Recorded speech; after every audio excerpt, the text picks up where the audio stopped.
person who is going to step in, or maybe they're going to come alongside and be with you.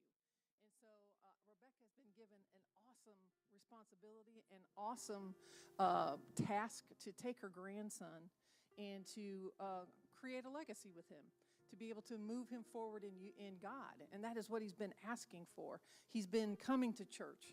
He's been bringing a friend. He has been asking to do things. He's been asking to help people. He's been wanting to be an usher. He's wanted to be up here on the stage. He's wanted to do all of these things.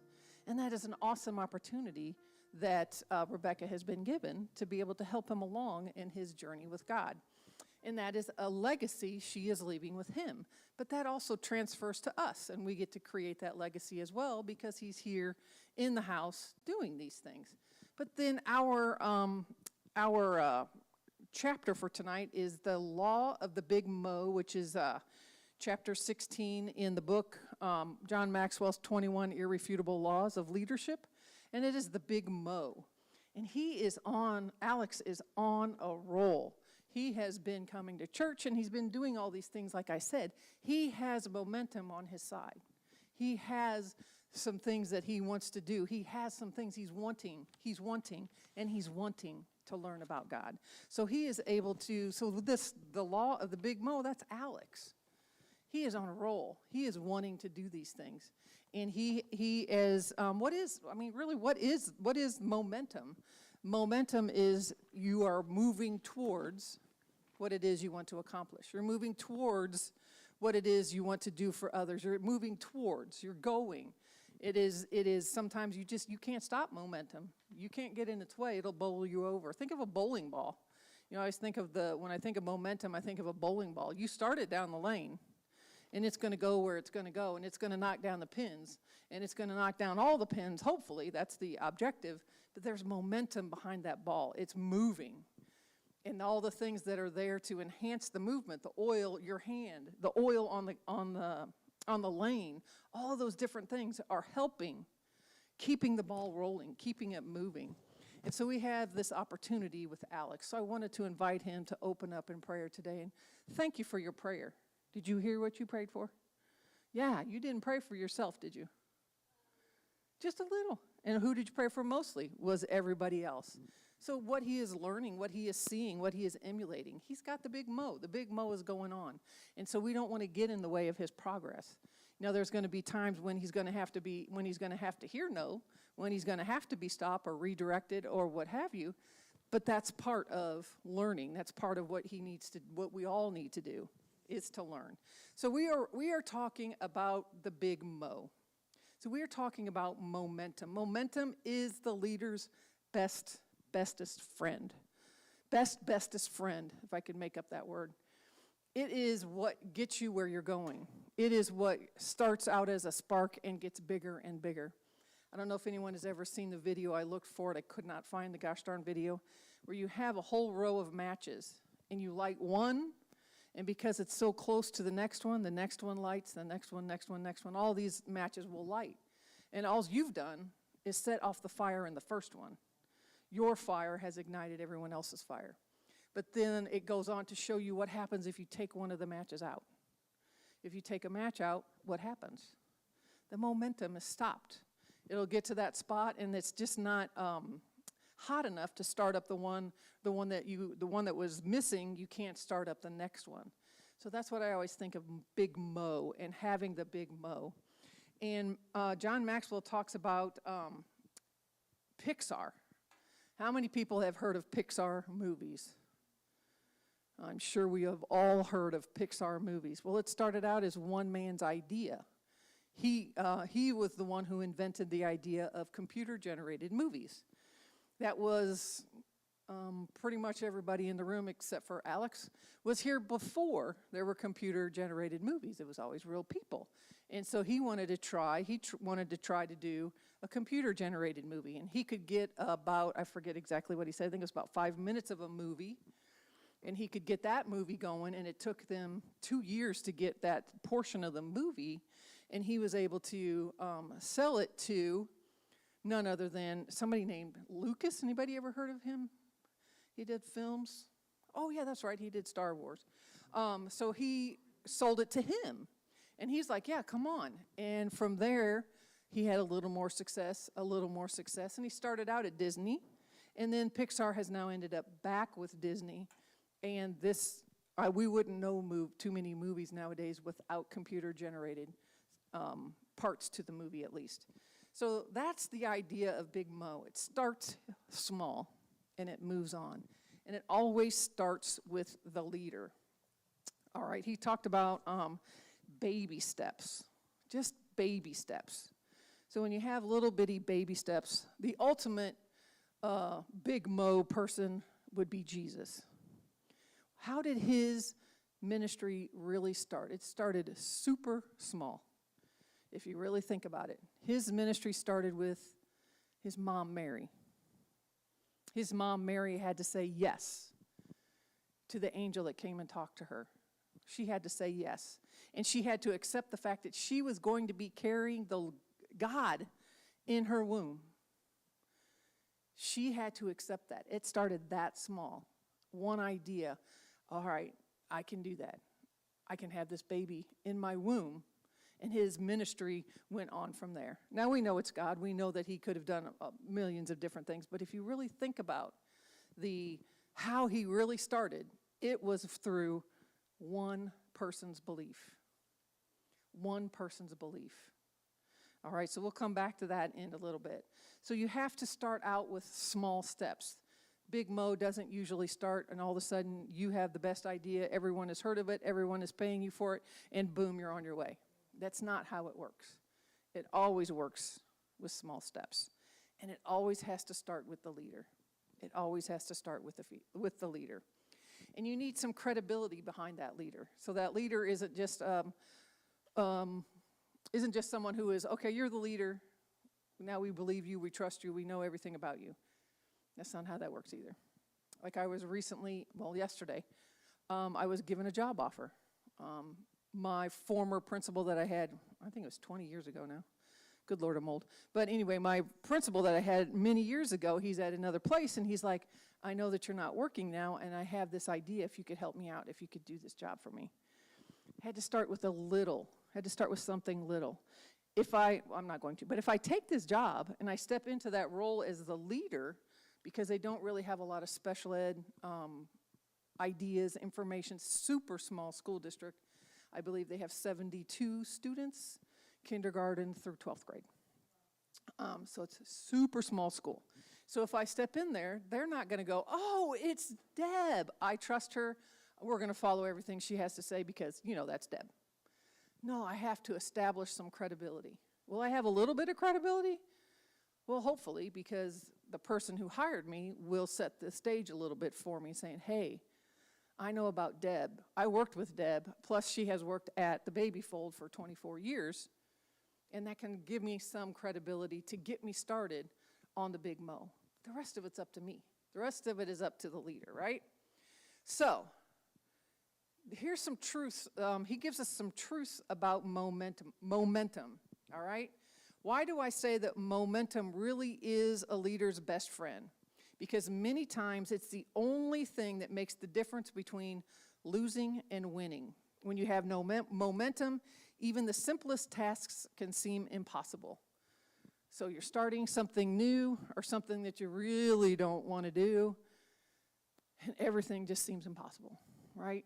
So if you have momentum, if you can get a little bit of momentum, oh, I did this successfully. I recently started sewing, first time ever in my whole life, and I made a quilt. But before I finished the quilt, I did something a little bit smaller so that I could just have some momentum on my side. Oh, I can do this. I did this well. I made about 1,242 mistakes on the quilt, but the small little thing that I did it pretty well. So I gave myself some momentum. And you have to have that momentum, because if not, you can't even do the simplest task. Sewing a straight line, that's the simplest task in sewing. Make sure your line is straight. Pretty simple, right? Let me tell you, nope. No, it is not. S-curves are not your friend because you don't have a straight line any longer. So just having a little bit of success, being able to go forward, to know what it is that you are going to do. momentum. So you need that on your side. And then it says momentum is like a magnifying glass, and it makes things look bigger than they really are. A lot of times in sports, you can see where sports people have momentum. You can see, this game is turning. I can feel it. You can almost feel the momentum changing when the Bears are finally coming from behind to win, and then they almost win, but they don't. No, I'm sorry. Just kidding. But you have some momentum in sports. You can feel it. I'll never forget the one time when I was playing. I played basketball. My coach got up off the bench, left, and went in the locker room while we were in the middle of the game. We were down by, I believe it was 14 points. And he gets up and leaves, and I'm like, oh my gosh, he left us. And that, whatever happened, whatever went on with the whole team, we were just like, oh, the devil. I don't know. I was able to score 12 points in 2 minutes of the game. And that's how I know we had 14 points, because we lost by 2. But anyway, I had that momentum. What changed for me? I can't tell you to this day. I was just like, our coach left. What are we going to do? And you can either win or you can lose. And I counted it as a win because we were able to really come together as a team. We were able to, like I said, I scored 12 points. We ended up scoring, there was only like 3 minutes left in the game. We scored, I believe it was 16 points in the last 3 minutes of the game, and we lost by 2. And I still saw that as a win because we were able to do such wonderful things. It's like a magnifying glass. Like, what happened? I have no idea. That basket, it looked like it was that big around. And I knew, throw it to me, I'm not going to miss. Throw it to me, I'm not going to miss. Throw it to me, and I won't miss. And they threw it to another player, and she missed, and we lost by 2. And I'm not saying that that's a bad thing. I'm just saying in my head, if I could have gone to each player and said, hey, throw it to me, I'm not missing, throw it to me, that would have helped. But having that what happened in that game? No clue. Can't tell you. But we were able to take that, and we were able to go forward, and we were able to do really a wonderful thing. It was a great thing. All right, so if you think about momentum is a magnifying glass, that means sometimes when you don't have the momentum, that is also a magnifying glass. Everything that you try to do, you realize whatever, now you're trying to do something different and it's not working. That's also momentum. That is also, instead of winning, you're not doing the right thing. I shouldn't say that. Things are not working out the way you thought they should. They're not happening the way they should. And guess what? That's still on the leader. That is still up to the leader. All right? So then also, momentum makes leaders look better than they are. I was never a great scorer. I was the passer. I was the guard. I threw the ball to other people. But I scored a lot of points that game. Made me look really cool. But that's not usually me. In the Bible, we have another example of somebody who had the big mo. And this was Elijah. And if we go to 1 Kings 17, starting at 1, Elijah has some mo going on. All he has to do is speak a word, and it's going to happen. So if we start at verse 1 through verse 7. Elijah the Tishbite of Tishbe in Gilead said to Ahab, as the Lord, the God of Israel, lives before whom I stand, there shall be neither dew nor rain these years, except by my word. And the word of the Lord came to him, depart from here and turn eastward and hide yourself by the brook Cherith, which is east of the Jordan. You shall drink from the brook, and I have commanded the ravens to feed you there. I lost my place. So he went and did according to the word of the Lord. He went and he lived by the brook Cherith, that is east of the Jordan. And the ravens brought him bread and meat in the morning, and bread and meat in the evening, and he drank from the brook. And after a while, the brook dried up because there was no rain in the land. That's some big mo. Hey, it's not going to rain here. This isn't what we're talking about tonight, is the reason why he was doing all of this, but he had the big mo. God was like, you know what, that's my boy. I'm going to give him food.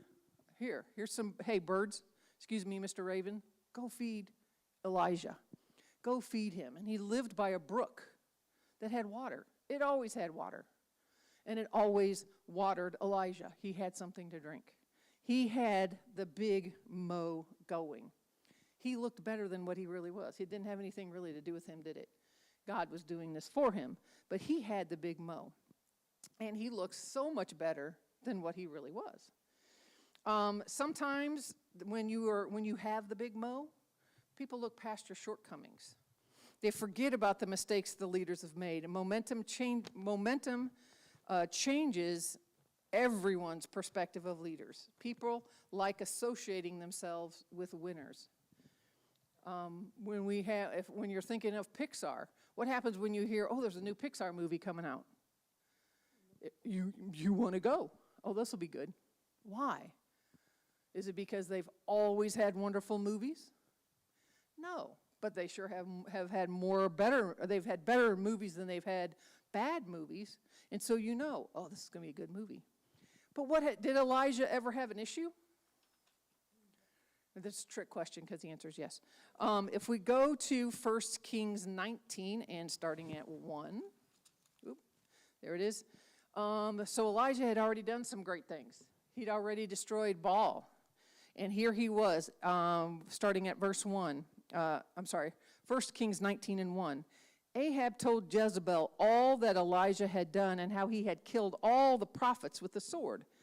Then Jezebel sent a message to Elijah saying, so may the gods do to me and more also if I do not make your life as the life of one of them by this time tomorrow. Then Elijah, was afraid, and he arose and ran for his life and came to Beersheba, which belongs to Judah, and left his servant there. And he goes on to become depressed. He goes and hangs out, and he's like, man, this Jezebel, she's gonna get me. She's gonna make my life terrible. He literally just came off of something wonderful. So we can go back and read a little bit about that. Let's go to 1 Kings 18, starting at verse 20. So Ahab sent, is that right? Starting, 18, starting at 1. After many days, the word of the Lord came to Elijah in the 3rd year, saying, go, show yourself to Ahab, and I will send rain upon the earth. So Elijah went to show himself to Ahab, and now the famine was severe in Samaria. And Ahab called Obadiah, who was over the household. And so it starts to rain, right? The rain comes to the land, and things are done, or things are better. And then if we go to 20. So Ahab sent to all the people of Israel and gathered the prophets together on Mount Carmel. And Elijah came near to all the people and said, how long will you go limping between two different opinions? If the Lord is God, follow him. But if Baal, then follow him. And the people did not answer him a word. Then Elijah said to the people, I, even I only, am left a prophet of the Lord. But Baal prophets are 450 men. So he goes on and he kills all 450 prophets of Baal. All 450. Calls down fire from heaven. All of the prophets are wiped out. All of them. 450. And then Jezebel opens her mouth and says, I'm going to make your life miserable now, so you better watch out. And he gets all upset and goes and hides. But we forget about that. What do we remember of Elijah? We remember all of the different things that he did. We remember everything that he did well.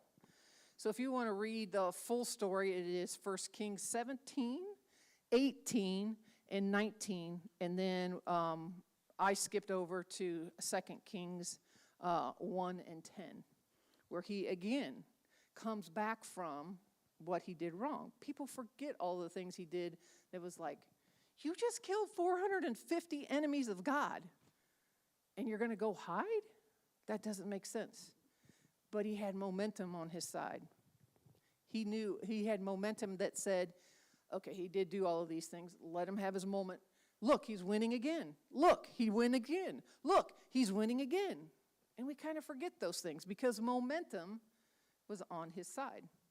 So Once a leader creates some success for his organization and develops career momentum, then people give him more credit than he deserves. And why is that? Because of the law of the big Mo. Momentum exaggerates a leader's success and make him look better than he really is. It may not seem fair, but that's just the way it works. That is just the way it works. You have momentum on your side. You are the leader. You've got this momentum. We need to keep going. We created some momentum over the weekend. What momentum did we create over this weekend? We had the volunteer fair. We had people who were ready to talk about what they're already doing in ministry to encourage others to come and help out. We have momentum. Guess what? That momentum is in the leader's hand. It is their job to continue that momentum, to keep it going, to keep the ball rolling, so that these things can be accomplished, so that we can have what we want to have here in this ministry. Big Mo, the big Mo is on the leader's side at this moment. And so we need to capture that so we can go forward.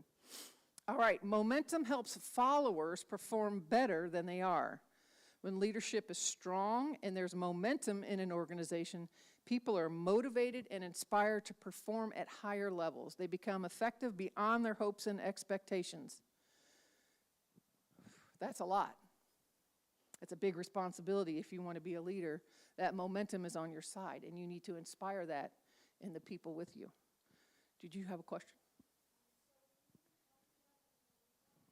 Hang on a second. We're talking about the momentum. You're like saying about the momentum. Yes, exactly. You are right. We're talking about the big Mo, the Mo in momentum, he said. So you have that as the leader. That is your responsibility to continue that momentum, to keep it rolling forward. You can't let it fall. You can't let it get stagnant. Seize the moment. Take the time. And if you, how many people like to watch the Olympics? Is there anybody who likes to watch the Olympics? Does anybody remember the 1980 U.S. Olympic hockey team? What? That was the best game ever.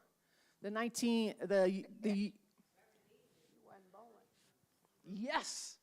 They beat the Russians, the first time the Russians had ever lost in hockey to the United States. It was the first time the United States had ever won any kind of hockey in the United States.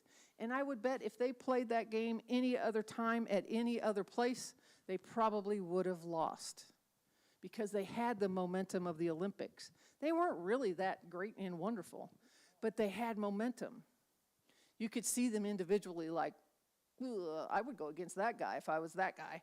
I would go up against that guy.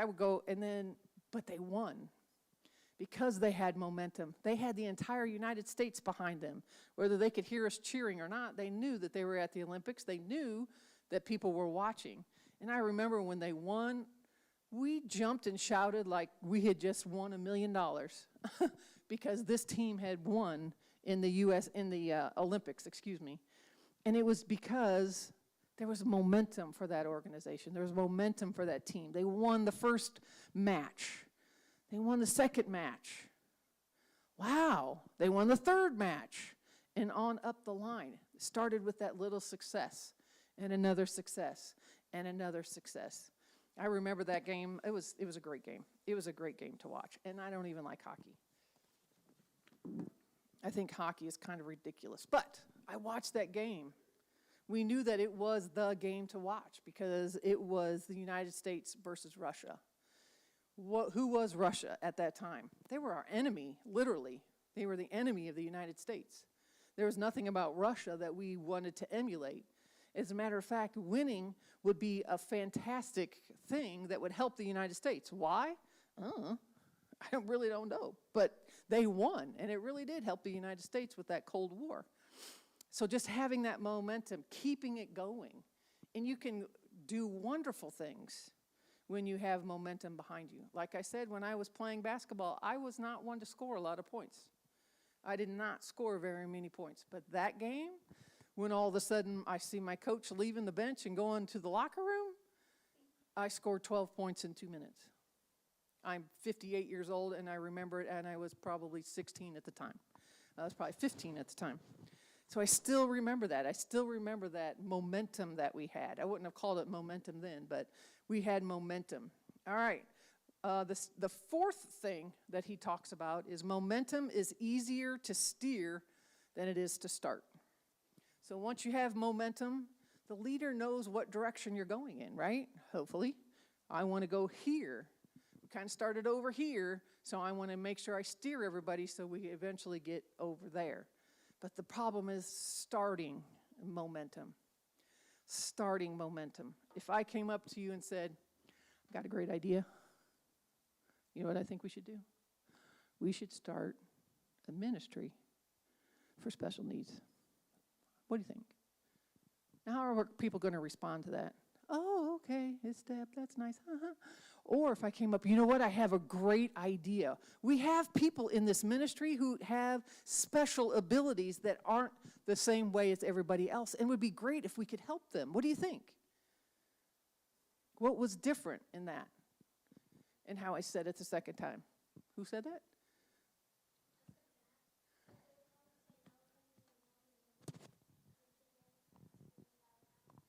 Okay, they might say no anyway, but what was the difference between what I said the first time and what I said the second time? Go ahead, Kim. Oh, she's so crazy. I said the excitement. Excitement. Did it sound like I believed the first time? Oh, no. This would be a great idea. I think it would be good. No, I sound like, I'm doing this because I have to. Well, I mean, there could be lots of things. I shouldn't say that. It's your excitement. The leader has to be excited as well. The leader has to be like, I know that this is going to do well. Let me show you. Let me tell you about it. I love this. And that excitement catches on. It's like the matches I talked about. One match ignites the next match, ignites the next match. So there is no one way to get momentum started. There is no one way for momentum to be like, okay, momentum, that's it, that's what we need. You have to figure it out. It is probably the shortest section in this book is how to get momentum started. Because how do you do it? There's 100,000,001 things that you could do that could get momentum started. But it's going to start with, 1, you have to believe, and 2, you have to be excited about it. So when I talked earlier about Jesus' ministry, it started with one person, and that was Mary, his mom. His ministry started with his mom, because if she didn't believe, if she didn't take the initiative to go, I am going to carry the Son of God. Can you imagine being probably 13, 14 years old and realizing you're not going to conceive in the normal way and you're going to carry Jesus, the Son of God, in your womb? Can you imagine that? She had to have some excitement. She had to have belief in order to do that. So being able to have a vision, being able to have some passion, and having some enthusiasm will get the ball rolling, will get the big mo going down the line here. Because without having your vision, without having the passion or the enthusiasm, it's just going to stall. It's like if you have those matches, you pull one out, the fire has stopped. And that fire cannot be ignited onto the next match because there's not enough. You walked away. You quit too soon. You lost your passion. Life happened. I don't know. Many things could happen. But the big mo you have to keep it going with your vision and with your passion. And it always starts in such a small spot. So imagine this. You have the best idea ever. I know how to get everybody in this room $1 million without fail. All right? I know what to do. And you always have those people who go, whatever you say. Or you have those people who are like, I'm not going to trust you. I'm going to figure out how to do it myself. Tell me what your plan is. I'll do it for myself. You have all of these different ideas. And you as the leader, you have to figure this out. You have to have that passion. So you're working really hard and you get your husband $1 million. And people are like, yeah, go ahead, woohoo! You get your husband $1 million. And everybody goes, of course you're going to get it for him. Of course. And you're like, you know what? Oh, these people. That's it. Forget it. And you walk away. Right? You've stopped your momentum. Don will tell you, hey, Deb knows the formula. She knows exactly how to do this. Come on, someone else. And they're like, whatever. You're her husband. You have to say that. Right? But then along comes somebody who might be about, say, 10 years old, who has been asking and wanting to try this and wanting to try that. And he believes. He gets $1 million. Oh, me as the leader is like, it's working out. If I can just pick out another one. Maybe my husband could go get Kim and I could go get Sister Ann. That would get us 2 more people. And 2 more people. And 2 more people. And the big mo keeps going. It keeps going. Because in this case, I'm the leader. I didn't give up. I still have that enthusiasm. Think about Jesus again. It was his mom who believed. His mom changed his diapers. His mom, I gave him a whooping for doing the wrong thing. In my head, that sounds funny, but did she? I don't know. But she took care of him. She made sure he was safe. She kept him going. How long did it take for him to start his ministry? How old was he? He was 30 years old. She did this for 30 years. She knew in her heart he was the Son of God, that he was going to be doing wonderful things.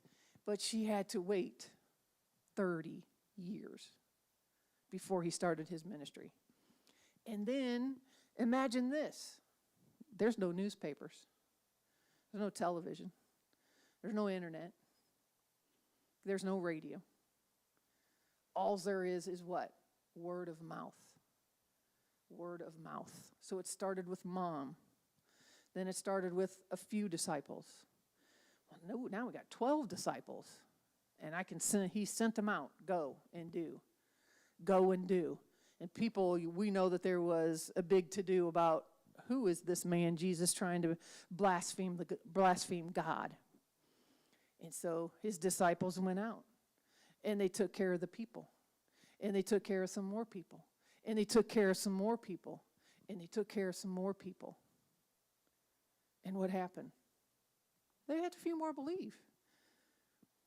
You had the people who were hurting, they believed. You have the people who were blind and could now see. The people who were lame and could now walk.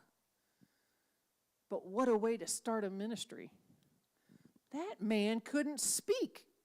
Oh, that man didn't want to speak, but now he does. That man said 2 words, and now he'll hold a microphone and pray in front of other people. That man couldn't do it, but because somebody else believed, because Jesus believed, now other people see, hey, that man is speaking. That man is talking in front of others. That man is doing in front of others where he used to hold up the wall. And now he's speaking. And the others are like, hey, let me try. I think I believe this. I know this man. And I know the change I've seen in him. Let me believe. And that's how his ministry spread. Jesus never gave up. He still hasn't given up. There's still a whole lot of people here who are like, whatever. But it starts here. And it spreads, and it spreads, and it spreads.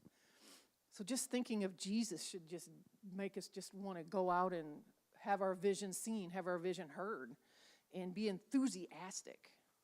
But it always starts with a small beginning. It's always a small beginning.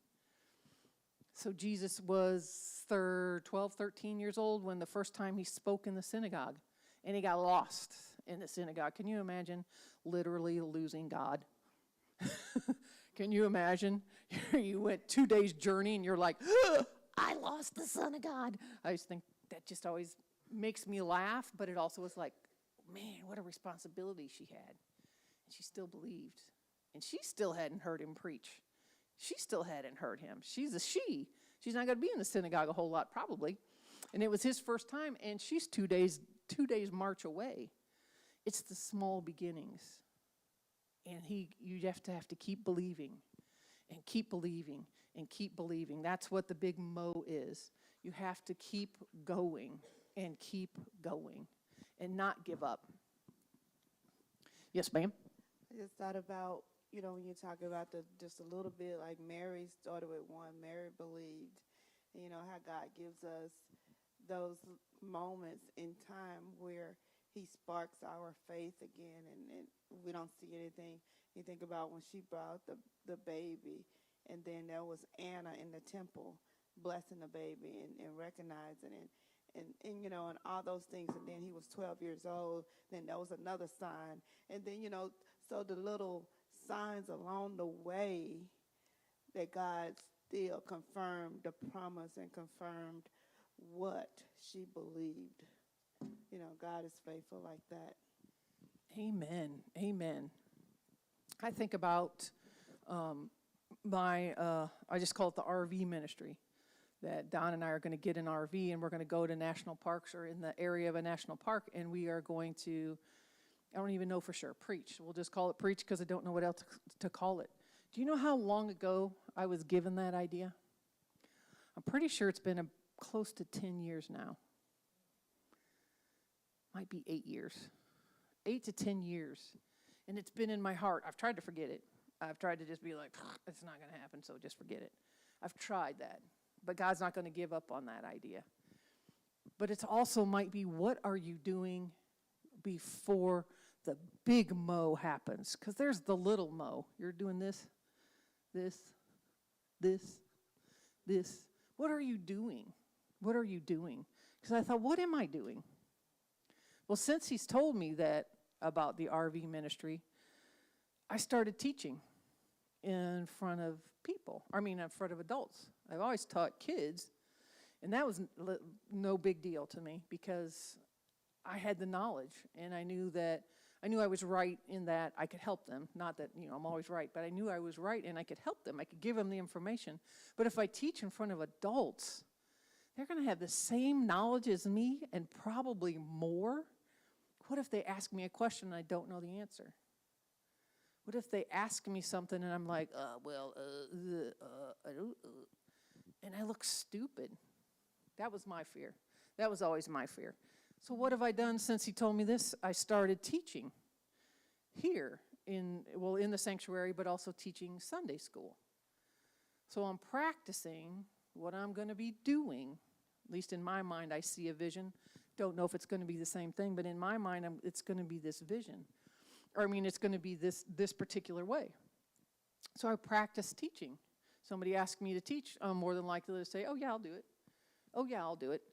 And as I practice more, my first time teaching, I taught New Life, and that was like that was always a small group of people, right? You only had a few adults in there.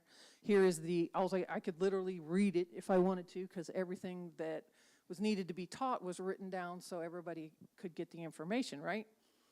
And I'll never forget the first time I taught. I was so nervous. My voice shook literally the entire hour that I taught. It probably wasn't quite an hour. My voice shook that whole time. But what people in the audience didn't know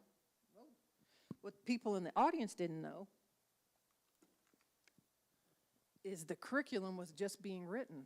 It was being put down on paper, and I was given a brand new lesson the night before. None of the information that I was teaching, some of it was similar, but it was all completely rewritten. And now I'm speaking for the first time in my biggest fear with a brand new lesson that I saw the night before. And I had to teach, in my mind, I had to teach it that way. Now, would it have been okay if I taught the old lesson? Probably, but in my head, oh my God, they gave me new information. I have to use this new information. I can't do it wrong. I got to do it right. All those thoughts in my head. So practice. Continue practicing what you're going to do. One of the things that in my head is going to be a lot of people that are going to be listening to us, both of us speaking aloud, listening to us. There has to be crowd control. You can't, you know, it's probably not a big deal, but when I go to a venue, I'm looking. How are they getting people in? How are they getting people out? What are they doing if there's an issue? How do I help? What am I going to do with that? I've thought about sometimes when people ask questions in the audience, I'm always listening to the question. Okay, I can answer that question. Okay, I see where they're going with that, and I try to figure it out, as well as whoever is speaking is going to figure it out and give an answer. I'm always doing that. So what are you doing in the wait? That's part of your momentum as well, is the preparation. You know that you have this. You know that you want to do this. You know that you want to go forward with the big Mo. What are you doing to get there? So when he talked about Pixar in the beginning, they finally made their first computer animated movie, and they were super excited about it. They weren't sure how good it was going to go. I don't know how many people have read this. Does anybody know what the first movie was that was the very first computer generated movie? It was Toy Story. Is there anybody in here who has not seen Toy Story? I have Toy Story on my watch, which I thought was funny. I didn't even realize it until later. Oh, I got Toy Story on my watch. Toy Story. Because they stayed with it. They stayed for years trying to figure out this technology. They made it up. But they had been working first with Disney, then with LucasArts, and then back with Disney. And they finally figured it out. I don't remember how many years it was. I think it was 20 some years, where they were trying to figure out how to make this work. And they finally figured out how to make it work. Dang, what a success that was. Can you imagine your first movie you ever produced? And it's Toy Story. I believe it was $368 million it brought in worldwide. And it doesn't, I don't remember where it says it at. And it ended up over $1 billion. The franchise has over $3 billion that they've brought in easily from the different movies. Isn't that amazing?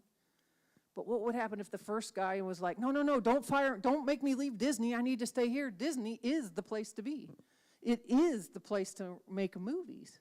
It truly was the place. But he decided to quit. He decided to leave. And he took his idea to George Lucas. And he said, hey, I got this idea. Oh, okay, go ahead. You guys can play with it. I'll give you so many $1 million. You guys can sit down and play with it, figure it out. They sat down and figured it out. And then George Lucas was like, I'm done with movies. And he sold it back to Disney. And he was able to bring it back to Disney. But what if he forgot? What if he gave up when he first started that first movie? That first time when Disney's like, well, we're not doing it, so you can do what we ask you or you can leave, basically. He left. Can you imagine leaving the best place, what do they call it, the most magical place on earth? And at that time, it truly was the most magical place on earth. It was the place to work. And you're like, I got to go. I got to go. And he left. Isn't that amazing? I think that story is amazing, that he was so invested that he knew what he had, and he continued to work on it, despite losing his job, despite all of these other things. I just think that's amazing. But that brings us back to Jesus and how his vision has spread simply by going and doing. Simply by, he started with the momentum of a few disciples, a few disciples, and then he ended up with 12, and then he ended up with 70 some in the Bible, and then more, and here we are. Here we are now, 2024 years later, still talking about this same man who had an idea. Well, he had the ultimate idea. But he had this idea, and he didn't give up. And he didn't give up on us. And he continues to encourage us. He's the leader. That's our job as a leader, to continue to encourage the people who are under you. I have this vision. I know where it can go. I'm so excited about this. I want you to be excited with me. Let's go. Let's go do this. That's a leader. That's the big mo. That's all I have about the big mo tonight, but I also wanted to encourage you to think about the big mo and your legacy. We talked about legacy first. We talk about where we want to go from where we're at and who we want to encourage or where we want to leave this idea or whatever it is. That's our legacy. And like I said, we have Alex in the house. He was here. He has this opportunity to be Rebecca's legacy. And he's got the big mo going. He has got the big mo going. We can't question his motives. We don't know. It doesn't matter.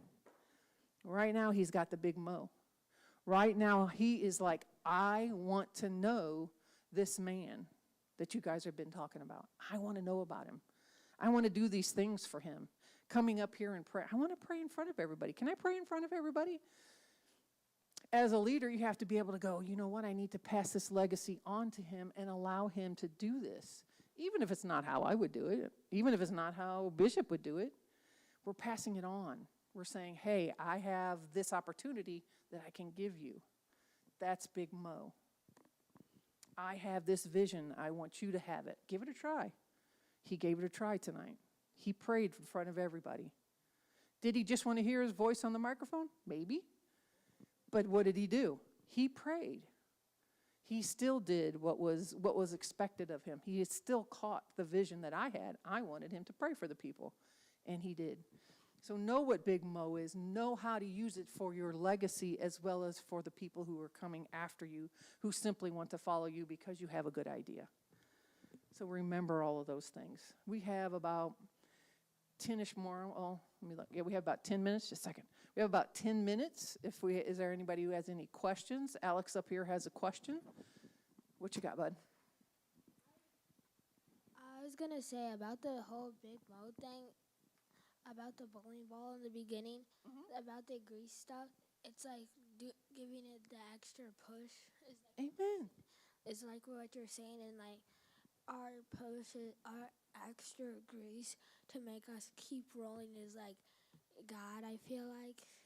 And Amen. he's like, keep pushing us to go to the end and knock over all the pins. Amen. Amen. So did y'all hear that? Keep going. Use that extra grease. Use that extra that is there to help us on our journey to get where we need to go. And as he says, it's God that's pushing us. It's God that's pushing us. Yes, Miss Kimberly. I had to write some things down so I wouldn't forget. Amen. So while you were talking about momentum, I kept hearing discipline. Amen. Because you're not always going to feel motivated. Like, you have to be disciplined. And I feel like in you telling us your story about the vision that God gave you, your act of discipline is you, as you said, practicing, meaning you're teaching. So even in the times where it could look like it might be harder or, difficulties may come up, but your discipline is your push. Amen. So yeah, that's what I got from that. Because you will not always feel motivated. I did not want to teach this lesson. Yeah. Honestly. I started reading and I'm like, I didn't want to.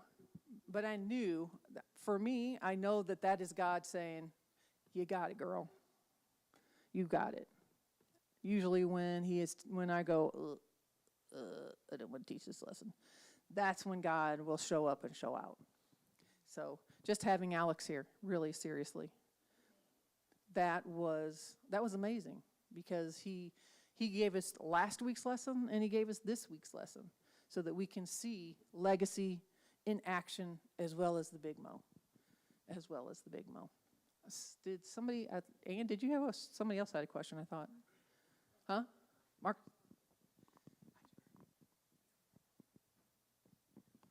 When you said fear, that was one of my that was my big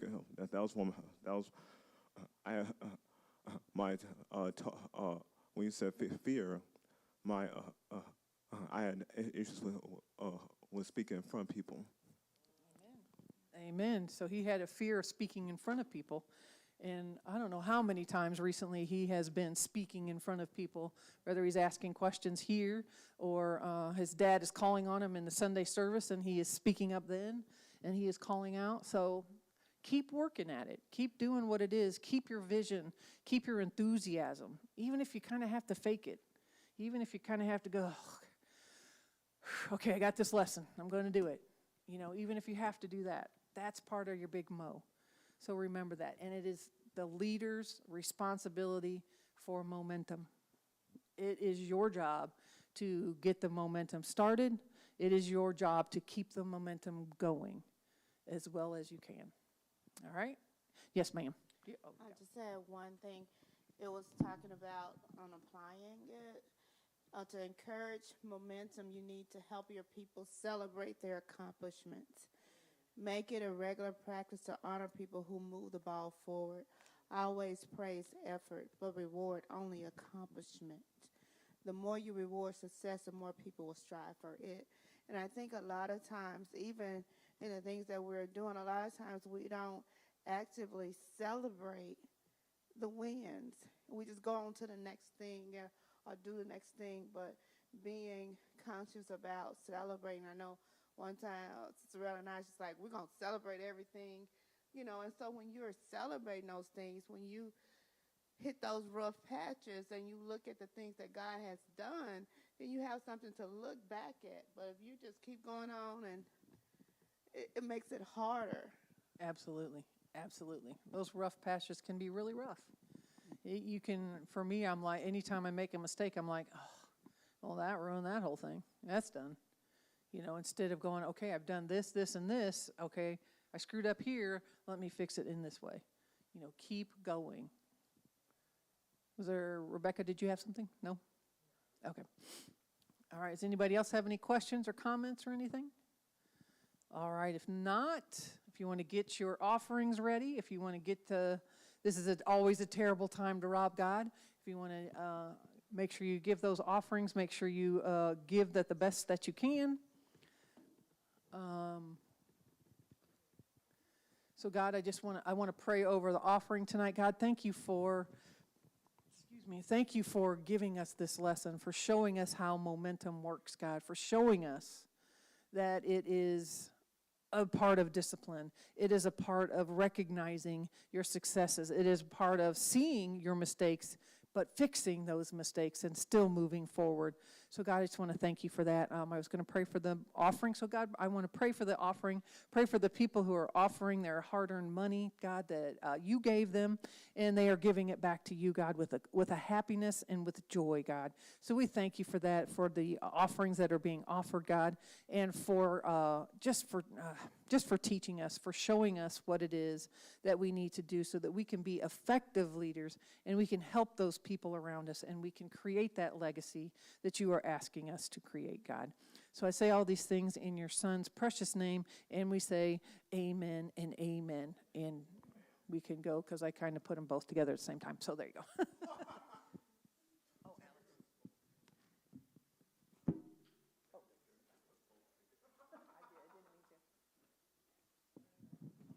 Alex. And if y'all want to, we're going to have leadership classes. You can sign up as well.